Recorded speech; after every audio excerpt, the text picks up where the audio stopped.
The banquet hall erupted as a bespoke 10-layer cake smashed onto the floor, cream and fillings bursting outward and splattering every unfortunate soul within reach. Then the hall fell deathly silent. Damien was the first to recover. He stormed toward me and lifted his hand. What the hell? Have you lost your mind? You could have scared Bella to death. You know she can't handle shocks like this. In my last life, I would have collapsed to my knees, sobbing and begging him not to hit me. I would have sworn I never meant any harm. But now, a sweet, almost angelic computerized voice chimed inside my head. 3-star madness. Reward $15 million. My phone vibrated. I glanced at the screen. Oh, sweet lord. I caught Damien's wrist, yanked it aside with all my strength, and followed through with a sharp slap across his face, the hardest I had ever delivered. The crowd gasped. Damien stared at me in disbelief. Did you just hit me? Already lost a few brain cells from the impact? I sneered and shook my hand to chase away the numbness. Let this remind you who I am, dumbass. I'm the true heiress of the Blanc family. I wasn't adopted like Bella, so why the hell is she wearing my engagement dress? 4-star madness. Reward $30 million. Cha-ching. The rush was intoxicating, and so was the sudden jump in my bank balance. Magnus hurried over, brushing past Gabriel Black along the way. He spared the would-be groom no attention and draped his coat around Bella Summers as if she had just survived a major trauma. That was completely uncalled for. Marceline, he shouted. The only thing Bella did wrong was admire your dress. What's so terrible about sharing with your little sister? You don't even wear styles like this. Why waste it on you? Just let her have it, please. How could it not be my style when I was the one who flew all the way to the fashion capital of Perez to have it custom made? The process had taken 3 months and cost $1 million.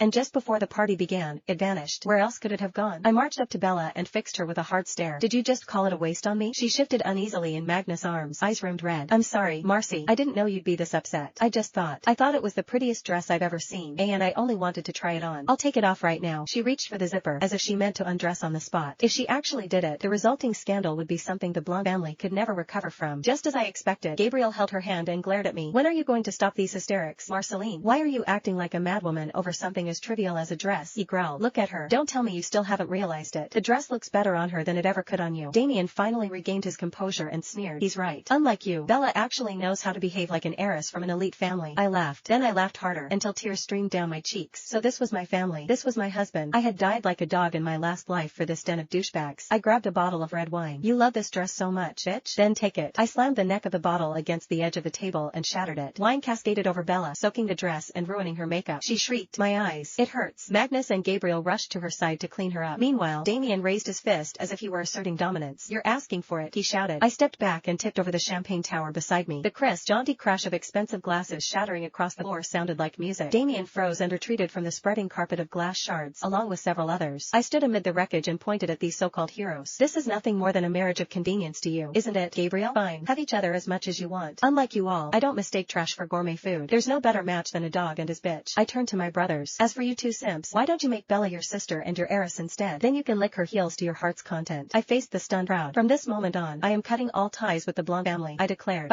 Fuck this family. I kicked away what remained of the cake and strode toward the front door as if the place belonged to me. The crowd stared in stunned silence. Then my father's voice echoed. Stand right there, Marceline. If you walk out that door, I swear to God you won't get a single cent from this family. I'll cancel every goddamn card you have. Let's see how long you last living like a peasant. I halted and turned back, flashing him my brightest smile. Yes.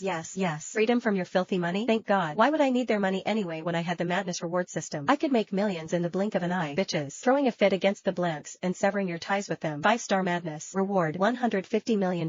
Your first quest has been completed. Rewards for completing the newbie challenge. An ultra-luxury apartment in the heart of the city and a luxury car parked outside the hotel. My heels echoed through the silent banquet hall as I walked toward my freedom without sparing anyone a glance. A blazing red sports car waited outside. I reached into my purse and found the keys already inside. I slid into the driver's seat and slammed my foot down on the pedal. The roar of the exhaust cut through the air and rattled the windows of the doorman station. My phone vibrated nonstop. I did not need to check it to know every message came from the den of douchebags I used to call my family. I powered the phone off and tossed it onto the passenger seat. The MRS had already set the coordinates to my new home. I followed the directions and drove straight toward Paradiso Castle. Paradiso Castle was the most expensive property in the entire city. Having enough money did not guarantee the right to buy it, which only proved how absurdly generous the MRS truly was. I stood behind a 600-square-yard, floor-to-ceiling window, gazing at the city's nightscape while red wine sloshed gently in my glass. I had never felt more at peace. In my last life, I must have been genuinely brain-dead to believe they would love me simply because I obeyed every command. Oh, I was so loved. I turned my phone over and braced myself for the flood of messages and missed calls. Where the hell are you? My dear mother, Lucy shrieked in a voice message, her voice sharp enough to pierce stone. Get your ass back here and apologize to Bella, now. Do you have any idea how much shame you brought on us today? Poor Bella hasn't stopped crying. Damien's text followed soon after. Damien, running out of money already now that Dad terminated your cards? Once you finally get tired of starving yourself, you can come back on your knees and beg for forgiveness. We might consider mercy if you show enough sincerity. And finally, Gabriel, enough with your theatrics. Marceline, you embarrassed me today, but I am willing to be magnanimous. Come to my office tomorrow, and I may consider not canceling our marriage. I stared at the screen and laughed. Look at all these clowns. They truly believe I am homeless and penniless just because I left the blanks. I sent a photo to Damien showing a small glimpse of my bank balance, $10 million,